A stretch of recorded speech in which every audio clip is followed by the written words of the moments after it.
할렐루야. 흑암의 권세에서 우리를 건져내사 그의 사랑의 아들의 나라로 옮겨주신 것을 감사합니다. 이제 우리로 그 아버지 하나님을 향하여 아버지라 부를 수 있는 연해 주신 것을 감사합니다. 오늘도 그 아들 예수 그리스도 안에서 우리로 그 아버지 하나님을 향하여 마음과 뜻과 정성을 모아서 예배 드릴 수 있도록 은혜 주신 것을 감사합니다. 오늘도 예배하는 자를 찾으시는 우리 하나님 아버지, 오늘 우리 찾은 바 되기를 원합니다. 예배를 기뻐 받으시고 우리 가운데 한량없는 아버지의 은혜를 부어 주시옵소서. 그 은혜가 우리의 삶에 큰 능력이요 증거요 찬양이 되도록 축복하옵소서. 모든 시종을 주의 손에 의지하며 예수님 이름으로 기도드립니다. 아멘. 아멘. 할렐루야. 감사합니다. 우리 함께 성경을 엽니다. 이사야 61장 열어서 8절부터 11절까지 함께 보도록 하겠습니다. 무릇 나 여호와는 정의를 사랑하며 불의의 강탈을 미워하여 성실히 그들에게 갚아주고 그들과 영원한 언약을 맺을 것이라. 그들의 자손을 뭇 나라 가운데에 그들의 후손을 만민 가운데에 알리리니 무릇 이를 보는 자가 그들은 여호와께 복받은 자라 자손이라 인정하리라. 내가 여호와로 말미암아 크게 기뻐하며 내 영혼이 나의 하나님으로 말미암아 즐거워하리니 이는 그가 구원의 옷을 내게 입히시며 공의의 겉옷을 내게 더하시니 신랑이 사모를 쓰며 신부가 자기 보석으로 단정함 갖게 하셨음이라. 땅이 싹을 내며 동산이 거기 뿌린 것을 움돋게 함같이 주 여호와께서 공의와 찬송을 모든 나라 앞에 솟아나게 하시리라. 아멘. 아멘. 할렐루야. 감사합니다. 이렇게 저물어가는 이 2024년 마지막 주일인데요. 함께 예배드릴 수 있어서 감사함을 드립니다. 제가 이 61장 10절 11절을 가지고 얼마 전에 또 말씀을 같이 나누었었는데요.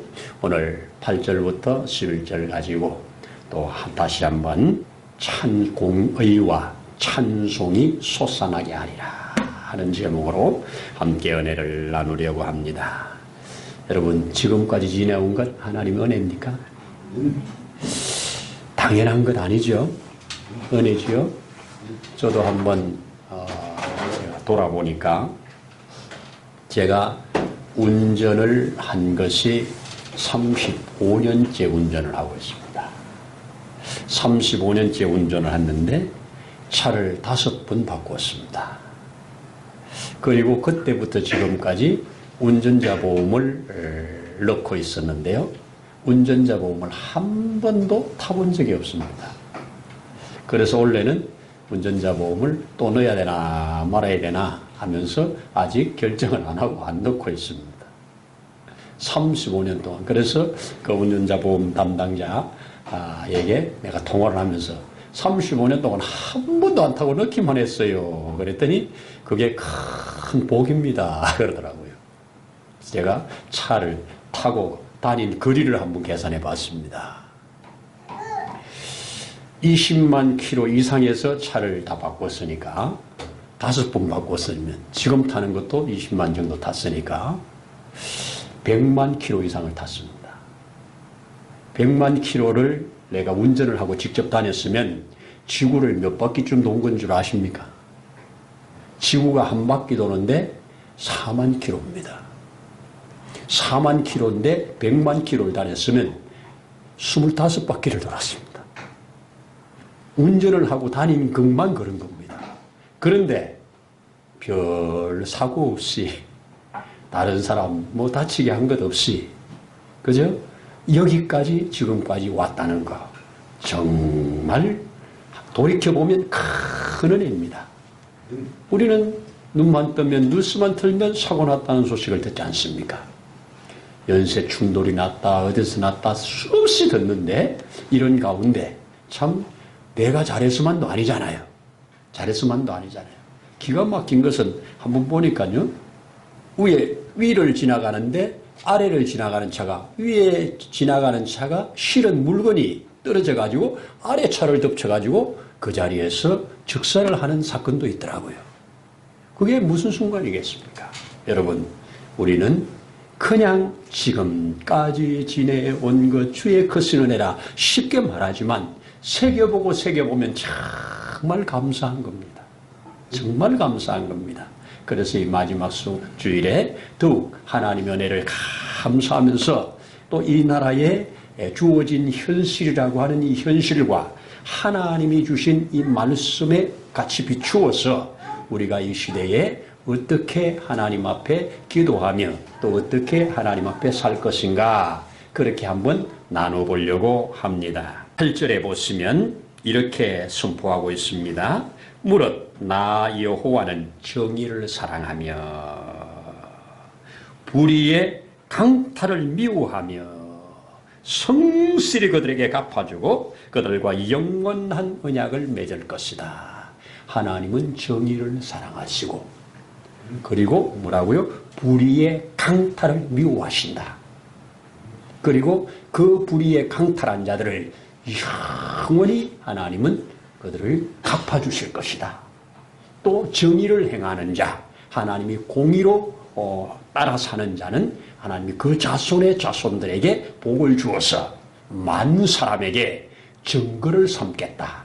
오늘 이 말씀의 주인공이, 이 시대의 주인공이 여러분이 되고 제가 되고 우리나라가 되기를 소원하면서 이 말씀을 같이 나누려고 합니다. 여러분, 정의라고 하는 것, 참 뭐가 정의인지 쉽지 않지요. 정의로운 삶 쉽지 않지요. 뭐가 정의인지. 자, 우리가 전쟁이 나서 싸움을 하면 전쟁에서는 많이 죽인 사람이 영웅입니다. 그렇죠? 그런데 평상시에는 한 사람만 죽여도 큰 범죄가 돼서 살인자입니다. 여러분, 누구는 많이 죽여서 영웅이 되고 누구는 실수로 한 사람 죽여서 살인자가 된다면 어느 것이 정의입니까? 쉽지 않지요. 저 한때 정의란 무엇인가라는 두꺼운 책을 하버드 대학 교수가 한번 내서 전 세계에 베스트셀러가 되었었는데요. 저도 그 책을 보면서 아유, 너무 어렵고 너무 두껍고 해서 제대로 읽어보지도 못하고 덮었는데 그 중에 하나 기억나는 거 있습니다. 무엇이 정의인가? 예를 들어서 이렇게 질문을 합니다. 기차가 레일을 타고 가는데 지금 저쪽 앞에 5명이 지금 그 선로 위에서 놀고 있는 겁니다. 기차가 오는 줄도 모르고. 그럼 이 기차가 그대로 스톱을 걸 경우에 뒤집어지거나 어려워져서 갈 수밖에 없는 상황입니다. 이럴 때 이 5명을 치고 가는 것이 정의냐? 아니면 저 5명 때문에 기차를 급브레이크를 잡아서 이 기차가 뒤집어져도 저 5명을 살리는 게 정의냐? 어렵죠. 그런데 마침 그 순간 그 앞에, 그들이 있는 그 앞에 갈림길이 있습니다. 기차가 이렇게 가다 보면 갈림길이 있지 않습니까? 이 갈림길에 핸들을 이쪽으로 틀어서 이쪽으로 가면 5명을 삽니다. 그런데 여기도 보니까 한 사람이 열심히 거기서 맡은 일을 하고 있습니다. 이 사람은 기차가 오는 시간을 아니까 거기에서 맡은 일을 열심히 하고 있습니다. 그런데 이 한 사람이기 때문에 5명 살리려고 한 사람을 죽였다면 이거 정의입니까? 기사가 이거 정의라고 내려줘야 됩니까? 어렵지요. 어렵습니다. 이쪽에서 보면 이게 정의라고 그러고 저쪽에서 보면 저게 정의라고 그럽니다. 참 어렵습니다. 참 어렵다는 겁니다. 그런데 정의는 뭐냐? 제가 성경을 보면서 또 제 나름대로 깨달은 것은 정의는 하나님의 법입니다. 우리나라 정의는 헌법입니다. 법입니다. 법이 정의예요. 그리고 공의는 뭐냐? 그 법에 따라서 행하여지는 것입니다. 그러니까 판사가 헌법을 가지고 정확하게 판단을 해서 이 법에 따라서 이 사람에게 형벌을 내릴 것인가 상을 내릴 것인가가 행하여지는 것, 그 선포한 그것이 공의라고 합니다. 그래서 하나님의 정의의 법에 따라서 하나님의 공의가 실현되는 나라는 이 세상 가운데 정말 좋은 나라입니다. 그런데 이 세상에 그런 나라가 별로 없어요. 하나님이 이스라엘을 통해서 이것 만들어 보려고 그렇게 애를 썼는데 이스라엘도 계속 정의가 아닌 불의를 행하였어요. 그렇죠? 하나님의 공의를 버리고 불의를 선택해서 그 불의에서 하나님의 공의로 돌아오라고 하나님의 끊임없이 그들을 고난 속에 집어넣었습니다. 그래서 고난 가운데 좀 깨달으면 다시 정의가 실현되고, 정의가 실현되면 다시 하나님 앞에 복을 받게 하고, 복을 받으면 또 다시 불의로 빠져가지고 또 타락하고, 이것이 이스라엘 구약의 역사입니다. 그런데 오늘날 이 대한민국을 바라보면서 이 대한민국의 오늘날 정의가 너무 훼손됐죠. 하나님의 교회까지 하나님의 법이 아닌 세상의 것으로 채워진다면 하나님은 여기에 다시 정의로 돌아오도록 하나님이 할 수밖에 없는데, 이것저것 다 해봐도 안 되기에 오늘 하나님께서 그 아들을 죽여서 정의를 그 공의를 이루신 것, 이게 오늘 이사야.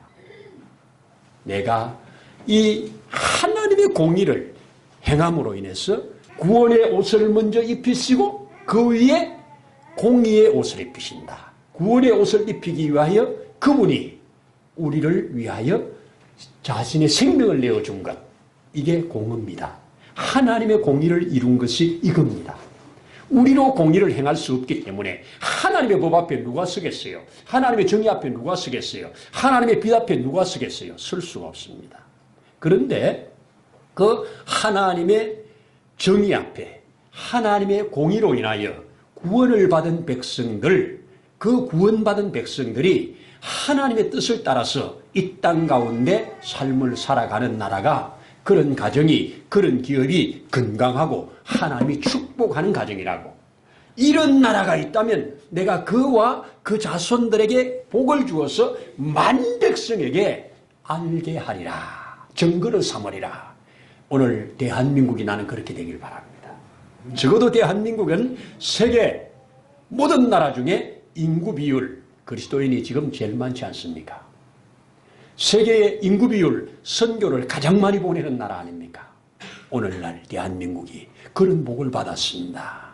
자, 우리 대한민국 오늘날 대통령을 탄핵하고 또 대통령 대행까지 탄핵하고 또 앞으로도 말 안 들으면 탄핵하겠다고 그러고 자기들의 말 안 들으면 무조건 탄핵해가지고 올 수도 없이 시켜나가는 정말 초유의 역사들을 우리는 경험하고 있습니다.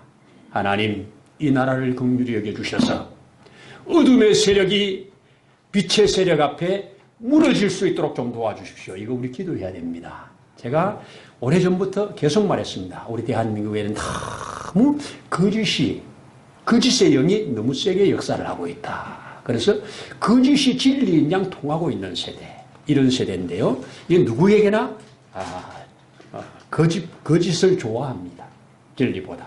타락한 백성들이에요. 그런데 하나님의 은혜를 받아서 그가 우리를 흑암의 권세에서 건져내서 그의 사랑의 아들의 나라로 옮겨주셔서 그 하나님의 거룩한 영광을 드러내고 살라고 우리에게 구원의 옷을 입히셨다면, 이 공의의 겉옷을 입히셨다면 구원받은 자로서 우리의 자손들까지 계속 하나님 앞에 증거를 삼을 수 있는 오늘 이사야 61장의 이 말씀이 우리가 받아서 이런 나라가 또 우리 이런 민족이 되기를 기도하면서 나가기를 소원합니다.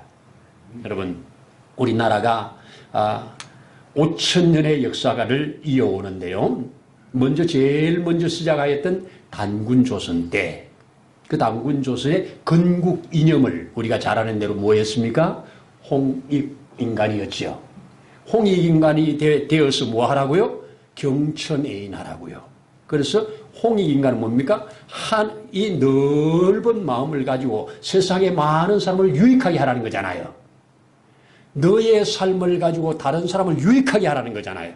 이게 하나님께서 내가 너에게 복 줄 테니까 받은 복으로 다른 사람을 복되게 하라는 거잖아요. 이게 정말 나라의 건국이념이라면 얼마나 좋은 겁니까?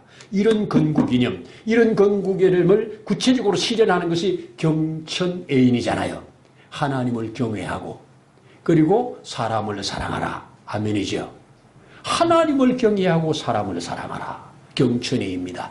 이런 사상을 가지고 세워진 이 나라가 내려오는 동안 이것이 어느 정도 실현돼 가지고 어떻게 우리나라가 소문이 났습니까? 아, 동방의 작은 나라, 작지만 백이민족이야. 우리 자신도 백이민족이라고 하고 다른 사람도 알아줬습니다. 백이민족은 단순히 옷을 흰 것만 입은 게 아니라 안과 박을 깨끗하다고 하는 표현입니다. 그러나 우리나라는 그래서 옛날부터 깨끗함을 좋아했습니다. 깨끗함을 좋아하고 범죄하는 걸 싫어했습니다.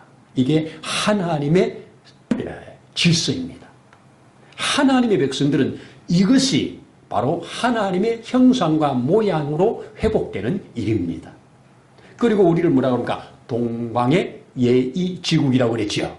동방예의지국이라고 그랬습니다. 자, 이런 나라가 쭉 내려오다가 우여곡절 끝에 이제 삼국시대를 지나서 고려를 지나서 조선시대를 거쳐서 마지막 조선이 무너져가는 그 과정 속에 일본에 들어갔다가 그리고 다시 해방을 받아서 대한민국이라고 하는 나라로 세워질 때 대한민국의 건국이념 크게 두 가지입니다.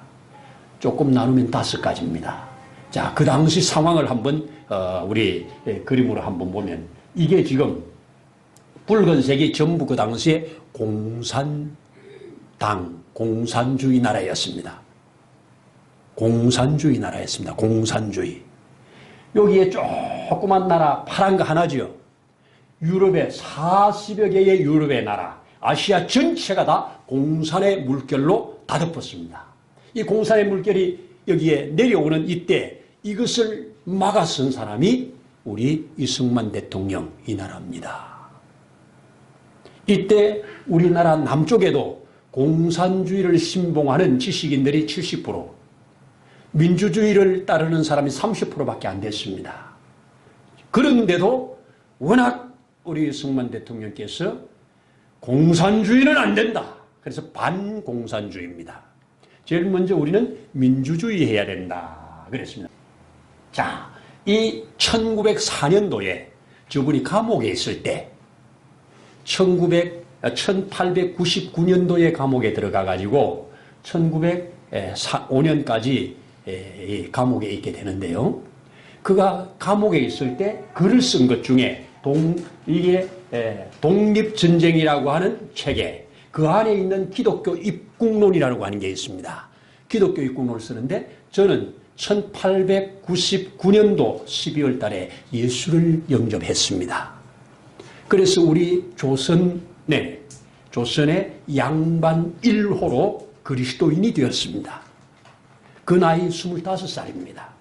그가 그리스도인이 된 후에 그 하나님 앞에 무릎을 꿇고 기도했던 첫 번째 기도, 하나님, 이 예수 사상, 이 성경 사상, 이 사상으로 우리나라가 세워지기를 원합니다. 기도했습니다. 그렇게 되기 위해서 우리 이 나라가 세워지는데 꼭 필요한 100만 그리스도인을 달라고 기도를 했습니다. 그거 깨닫고 25살 나이가 그러면서 그때 5가지의 목표를 가지고 이런 나라가 되어져야 된다고 하는 5가지 목표를 세우는데 첫 번째가 자유민주주의입니다. 여러분 우리나라 지금 자유민주주의죠. 그런데 자유민주주의가 지금 훼손을 당하고 있어요. 훼손을 당하고 있습니다. 우리 기도해야 합니다. 우리는 자유민주주의의 주권은 국민에게 있는 거잖아요. 그렇습니다. 자유민주주의 속에서 우리가 이만큼 온 거 이거 감사하면서 받아야 되고요. 두 번째가 뭐냐? 반공산주의입니다.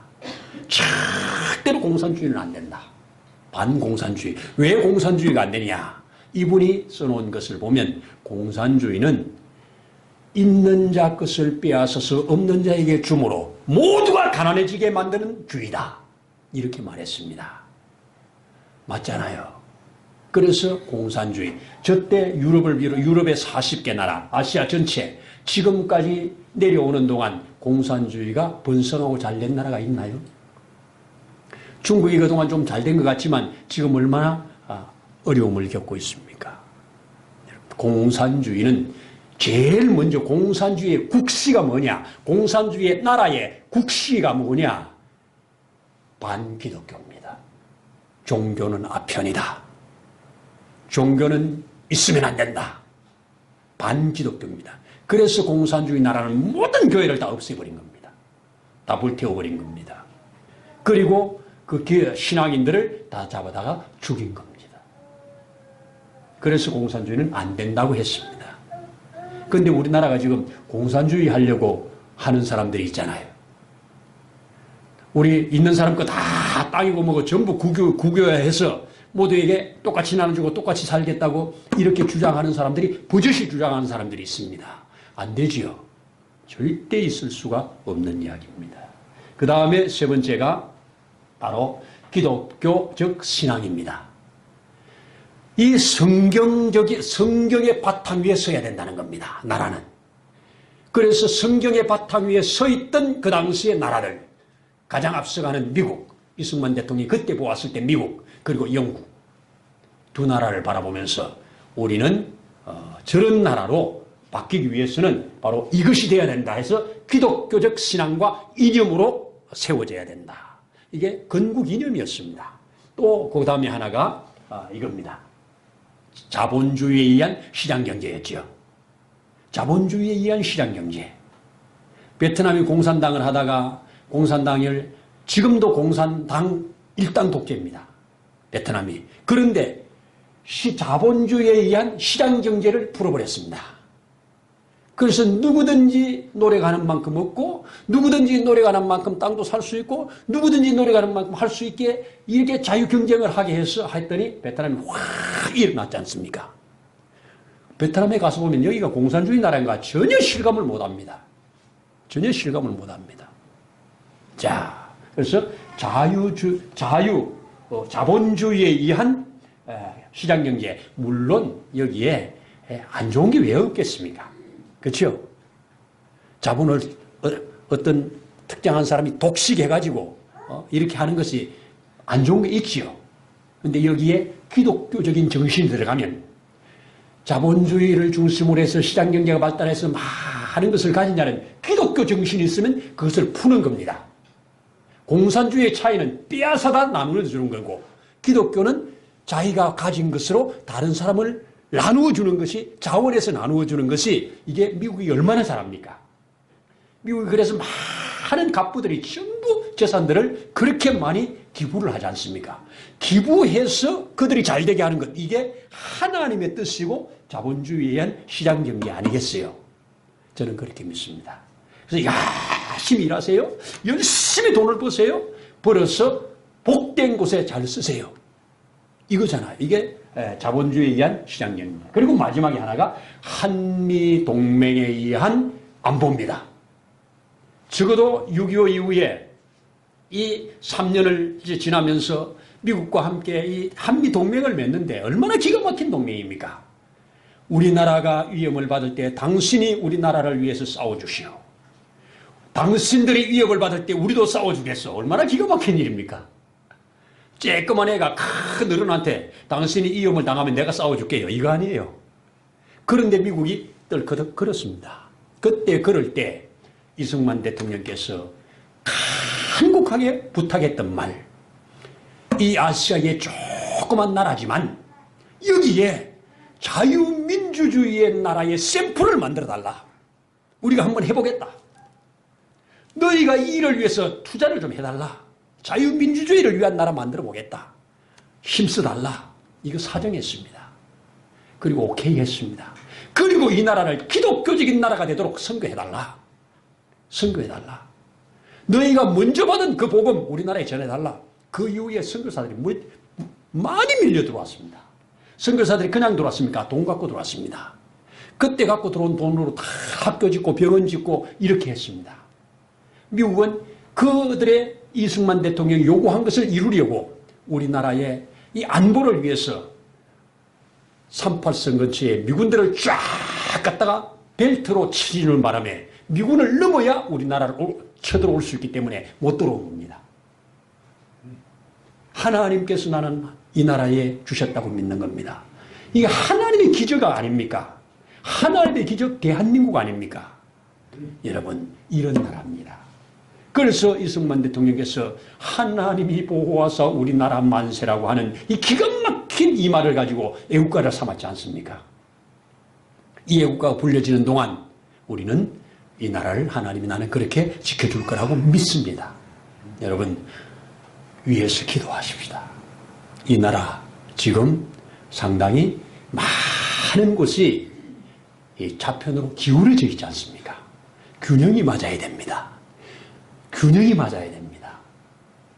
진보적인 것, 그리고 보수적인 것, 균형이 맞아야 됩니다. 많이 기울어지면 안 돼요. 기울어지면 부패합니다. 타락합니다. 그런데 기울어지되 종북 쪽으로 기울어지면 안 되잖아요. 그죠? 그래서 반만년의 역사 가운데 중국이 우리 조선시대나 삼국시대나 고려시대나 오늘날까지 대한민국이나 중국이라고 하는 저 나라가 우리에게 한 번도 유익을 준 적이 없습니다. 중국이 우리에게 유익을 준 적이 없어요. 틈만 있으면 와서 공격하고 틈만 있으면 뭐 다 뺏어가고 심지어 처녀들까지 다 공출하라고 하는 기가 막힌 아픔을 우리 겪었지 않습니까? 도움을 준 적이 없습니다. 그래서 이승만 대통령은 해안을 가지고 미국을 통해서 한미 동맹을 통해서 이 구국이 안정되도록 나라가 안정되도록 국가 안보가 그렇게 돼야 된다 이렇게 생각했습니다. 왜? 이승만 대통령은 1905년도에 미국을 갔잖아요. 미국을 갔잖아요. 미국 가서 미리 보았잖아요. 여기에서 독립운동하는 사람들이 계속 일본한테 죽잖아요. 독립운동 단체들이 싸우는데 계속 죽잖아요. 살아남지를 못하잖아요. 그때 계속 하는 말이 우리는 미국을 통해서 일본을 망하게 해서 그래서 우리가 해방돼야 된다고 말을 하면 그때 우리가 친미주의자라고 얼마나 욕을 먹었습니까? 우리 스스로 일어나야지 무슨 소리냐고. 스스로 일어날 힘이 있어야지요. 힘이 없을 때는 힘 있는데 붙는 게 은혜입니다. 우리가 너무 무력하고 힘이 없으니까 힘 있는 예수에게 붙는 게 이게 믿음이잖아요. 그렇지 않습니까? 그래서 여기에 오늘 우리 성경 다시 한번 읽어보자고요. 자, 8절에 나 여호와는 정의를 사랑한다. 불의의 강탈을 미워한다. 성실히 그들에게 갚아주고 그들과 영원한 언약을 맺을 것이다. 그들의 그 자손을 문나라 가운데 그들의 후손을 만민 가운데 알릴 것이다. 무릇 이를 보는 자가 그들은 여호와께 복받은 자손이라 인정되리라. 이게 지금까지 역사에 이스라엘이 이런 나라였잖아요. 이스라엘은 하나님이 특별히 붙들고 있는 나라야. 하나님이 복주는 나라야. 2000년 동안 나라가 없었지만 다시 해방되었어. 저렇게 유럽에 그렇게 많은 적들이 쌓여 있어도 망하지 않아. 하나님이 때마다 도와주셔. 세계 열방이 인정하고 있잖아요. 오늘 대한민국이 주님 올 때까지 그렇게 쓰임받기를 원합니다. 대한민국은 하나님이 붙드는 나라야. 대한민국의 백성은 하나님을 잘 믿는 나라야. 대한민국은 하나님의 법이 살아있어. 대한민국은 하나님의 법대로 동성애를 하지 않고 대한민국은 하나님의 법대로 살아가려고 몸부림치는 나라야. 그래서 하나님이 저들을 붙들어주고 있어. 그 후손들을 붙들어줄 거야. 이 소문이 점점 나면 대한민국은 세계의 우뚝설이라고 나는 믿습니다. 하나님이 그렇게 하시면 우뚝 설 거잖아요. 저는 그렇게 확신합니다. 그래서 여기에 또 말씀합니다. 내가 여호와로 말미암아 크게 기뻐합니다. 후손들이 여호와께 복받은 백성이라고 알려지는 이것이 나에게는 큰 기쁨이 된다. 내 영혼이 나의 하나님을 만나 즐거워할 것이다. 그가 구원의 옷을 우리에게 입히시고 그가 이 공의의 겉옷을 더하셔서 마치 신랑이 사모를 쓰고 신부가 보석으로 자기 몸을 잘 단정하고 나오는 그 결혼식에 기뻐하는 그 기쁨처럼 기뻐할 것이라고 합니다. 그러면서 땅이 싹을 내고, 땅은 어떻게 싹을 냅니까? 뿌린 것으로 싹을 내잖아요. 우리가 무엇을 심고 무엇을 뿌리느냐, 그것으로 싹이 나는 거잖아요. 우리가 하나님의 공의를 가지고 하나님의 정의를 심으면 하나님의 공의와 정의가 날 거 아니에요. 불의를 심으면 불의가 날 거 아니에요. 요한계시록 마지막 21장에 기가 막힌 말을 합니다. 불의를 행하는 자는 그대로 불의하도록 냅두어라. 그리고 거룩한 자는 거룩하게 하라. 의로운 자는 그대로 의를 행하게 하라. 왜? 하나님의 심판날이 가까워왔기 때문이라고 말합니다. 참 변하지 않는 것이 사람이고 사상이잖아요. 우리나라 여기까지 이만큼 온 것 하나님의 은혜입니다.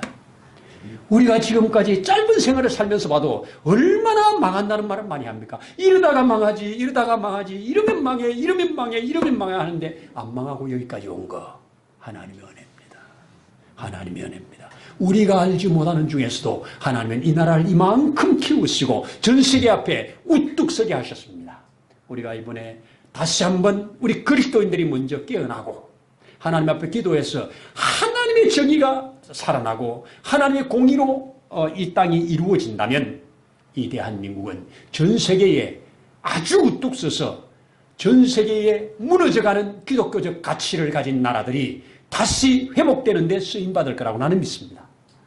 여러분, 이 가치가 유럽에 완전히 다 무너졌지 않습니까? 영국도 무너졌지 않습니까?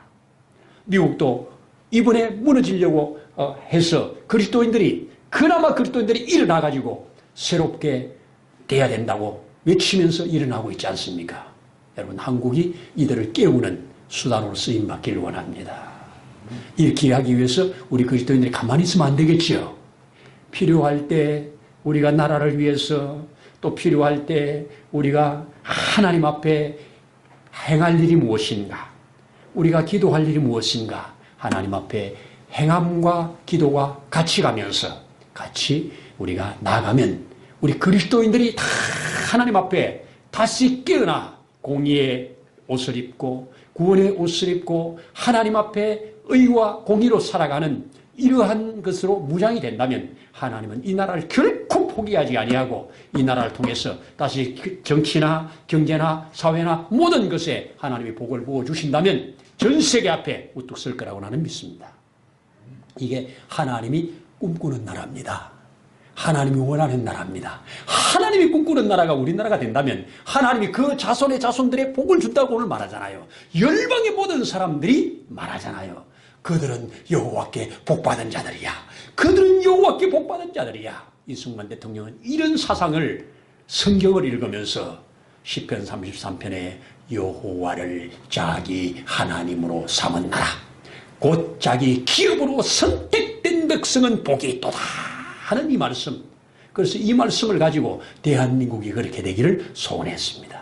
그리고 그가 1904년도에 그렇게 그런 글을 쓰고 나서 1948년도에 45년에 해방을 받고 48년에 나라가 세워지는데 이것이 근간이 되었습니다. 그래서 그런 나라로 우리나라가 세워졌습니다. 지금까지 왔습니다. 주님, 다시 한 번 더 우리 건국이념으로 가까워지는 나라가 되기를 원합니다.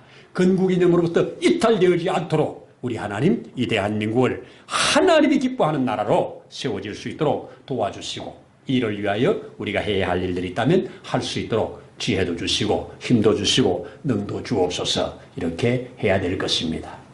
저도 이 나라가 안정될 때까지 계속해서 좀 더 기도하면서, 또 우리 교회가 이전에 해야 되는 이런 과정 속에서 좀 더 기도하면서 이제 새해를 맞이해 보려고 합니다.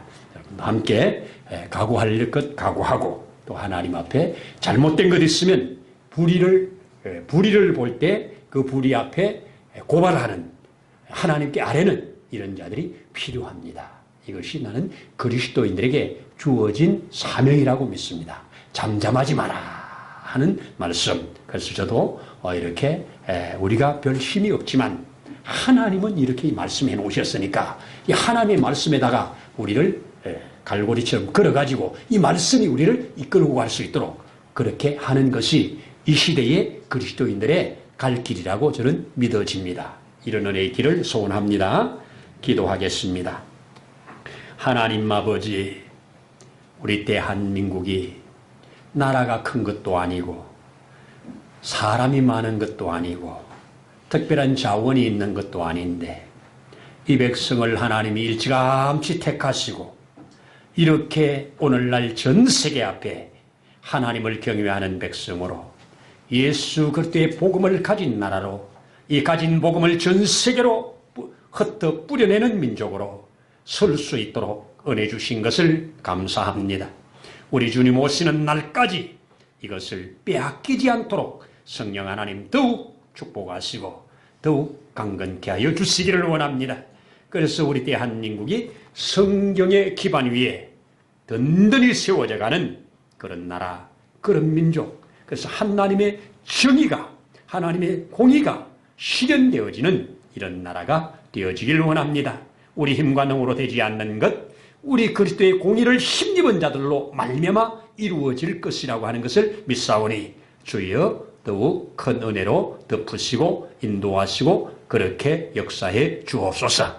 그리하여 주실 예수님 이름으로 기도드립니다. 아멘. 이제는 우리의 생명이신 주 예수님의 거신 은혜와 하나님 아버지의 그 크신 사랑하심과 오회사 성령님의 교통하심의 역사가 여호와를 자기 하나님으로 받은 백성, 그 여호와를 아버지라 부르는 이 자녀들, 오늘 세우신 이 몸된 교회, 주님 세우신 이 나라 이 민족 위에 이제로부터 영원토록 함께 하시기를 간절히 축원하옵나이다. 아멘.